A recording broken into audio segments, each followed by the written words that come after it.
नमस्कार. रक्षाबंधन हा भाऊ बहिणीच्या नात्याचा सण.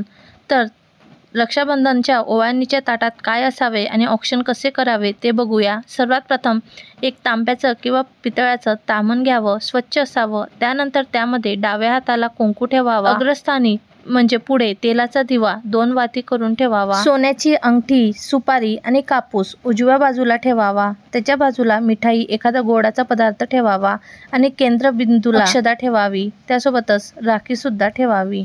सर्वात प्रथम पाटाभोवती रांगोळी काढावी. भावाचं तोंड हे पूर्वेकडे असावे. सर्वात प्रथम कुंकू लावायचा. कुंकू हा खालून वर लावावा. त्यानंतर त्यावर अक्षदा लावाव्या. अक्षदा ह्या अखंड असाव्यात. अंगठी, सुपारी घेऊन 3 वेळा कपाळाच्या मध्यभागी फिरवावे. त्यानंतर डोक्यावर कापूस ठेवावा. उजव्या बाजूकडून डाव्या बाजूकडे चेहऱ्याभोवती सावकाश 3 वेळा ओवाळावे. त्यानंतर भावाला राखी बांधून एखादा गोड पदार्थ खाऊ घालावा.